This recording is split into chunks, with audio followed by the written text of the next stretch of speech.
మార్పు చేయాలంటే ఏం చెయ్యాలి అనేది. ఎందుకంటే ఇందాక మీరు అన్నట్టు టీచర్లు పిల్లలు మీ పక్కన కూర్చొని చదివారు. ఒకప్పుడు అసలు గవర్నమెంట్ స్కూల్లో చదవడం అంటేనే ఒక పెద్ద క్రెడిబిలిటీ అప్పట్లో. అసలు గవర్నమెంట్ సీట్లో నువ్వు సరిగ్గా మార్కులు రాతే నీకు స్కూల్లో రాదురా, ఏ ప్రైవేట్ స్కూల్లో పడేస్తావు నిన్ను అనేవారు. అలాంటిది రివర్స్ అయిపోయి ఇప్పుడు ప్రైవేట్ స్కూల్లో సీటు దొరకకపోతే ఫైనల్గా గవర్నమెంట్ ఎంచుకుంటున్నారు, ఎంచుకోవట్లేదు కూడా, పక్కన పెట్టేస్తున్నారు.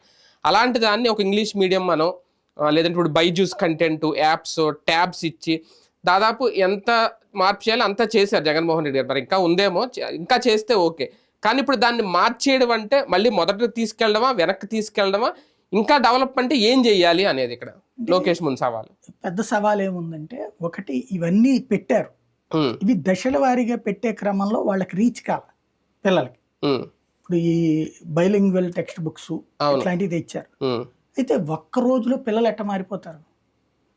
ఇప్పుడు తెలుగు మీడియంలో చదివారు మొదటి నుంచి, తెలుగు మీడియంలో చదివిన పిల్లలు అకస్మాత్ ఇంగ్లీష్ మీడియం ఎట్లా వచ్చేస్తారు? రాదు. కొంతమంది గ్రాస్ప్ చేసుకోగలుగుతారు, ఒక 20 to 30%. మిగతా 70% కూడా ఈవెన్ ప్రైవేట్ స్కూళ్ళలోనే అదే సమస్య ఉంటుంది.